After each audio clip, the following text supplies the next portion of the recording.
of Labster product team. We are making some exciting simulation improvements, and I would love to share with you today what some of those improvements are. So for our 3 simulations, smooth muscle, bacterial isolation, and liquid-liquid extraction, we received tons of amazing feedback from lecturers and students from all walks of life. And what we did was we analyzed it all, and then we used that same feedback to drive our simulation improvements. So from improving storyline and simulation flow, remaking animations, adding constructive feedback, clarifying instructions to enhance learning outcomes, and updating theory pages for better learning experience, we really hope to make the simulations more intuitive, learning goals more focused, and provide a solid knowledge base before the students can jump straight into the experiments. So in our smooth muscle simulation, we improved the animations and added highlights to guide the users better throughout the simulation. So users can now have a smoother experience when interacting with the animation, experience less clunky storyline, and work towards a more focused learning challenge. We also made a few tiny adjustments to the instructions to smooth muscle mission at Holotable. And we introduced new learning objectives of describing smooth muscle characteristics, such as its location and subtypes, and at the same time provided more background around explaining autonomous nervous system control of smooth muscle, clarify text throughout the simulation, highlight key vocabulary by bolding those keywords, and update the theory links for better relevance and learning assistance.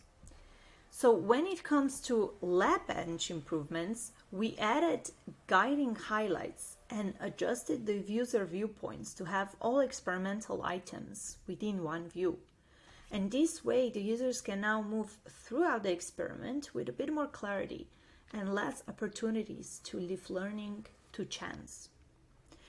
So now let's go through some of the improvements for our next simulation, liquid-liquid extraction.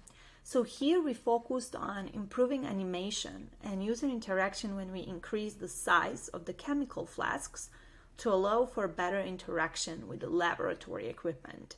So the users can now also enjoy the updated color schemes to highlight different buttons and really enhance the visuals of building animations to get a better sense of when substances are boiling. When it comes to improving the separation of caffeine, we improved the interactive controls to allow for fine-tuning when the user is performing a separation experiment, and really, emphasize the importance of following best laboratory practices.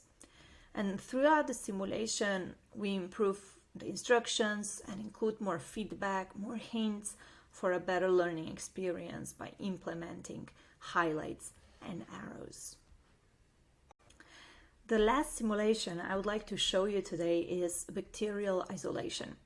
Our major improvements were to replace the old lab with a new lab layout. Also add Dr. 1 and add multiple interactions where the user should be able to click wrong objects and learn by mistake. But no worries, any user clicks, either right or wrong, would result in positive and guiding feedback. Some of our other improvements also include adding audio feedback throughout the simulation, cutting the long tasks into smaller ones to improve user engagement, and improving alignment with learning objectives, such as working under aseptic techniques, understanding the concept of a single colony, and performing plate streaking techniques. So now the users can experience and observe a variety of improvements when isolating a single colony, such as seeing the workbench being sterilized before and after each experiment, wire loop becoming red hot when sterilized in the Bunsen burner flame, and also the agar plate is no longer open while incubating and is placed face down in the incubator to prevent contamination.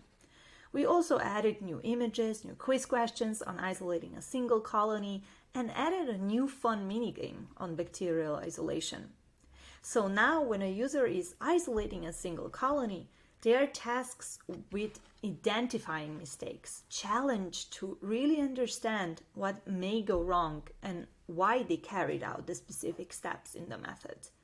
And this could all contribute to fewer users getting frustrated or stuck within our simulations, as well as to really ensure that the users understands the full consequences of a failed experiment that may happen in the real rather than virtual world. When it comes to bacterial streaking, now the users can follow a streaking tutorial.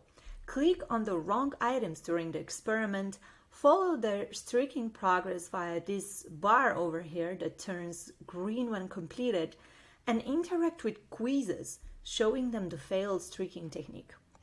But most importantly, the 4-quadrant streaking method was replaced with T-streaking method.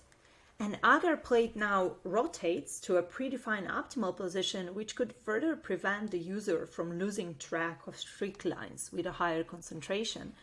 And the indicator bar on the top left corner guides the user to streak while being guided by a tutorial on the bottom right. This way, the user is now more likely to pick the bacteria in all the right ways. But even if the user doesn't get stuff right away, LabPad prompts show up with the feedback and options on how to proceed with the experiment. We also improve the simulation performance by getting rid of unnecessary elements that previously contributed to simulation lagginess and place the lab items in the user's viewport to reduce the need for panning. We also updated the simulation instructions and guidance by adding meaningful highlights, all while removing those dull interactions that didn't really contribute to the learning objectives, as well as to increase the students' understanding of quiz questions and allow the experiments to fail if it allows for a better learning outcome. So I guess that's about it for those 3 simulations. But hey, there's more to come soon. Since simulation improvements is a continuous process, we're now already improving other simulations such as cell structure, signal transduction, and soon we will be working on organic chemistry reactivity one. So yeah, definitely stay tuned. And in the meanwhile, please do reach out to our customer support for any questions you may have. We would be more than happy to answer them. Thank you.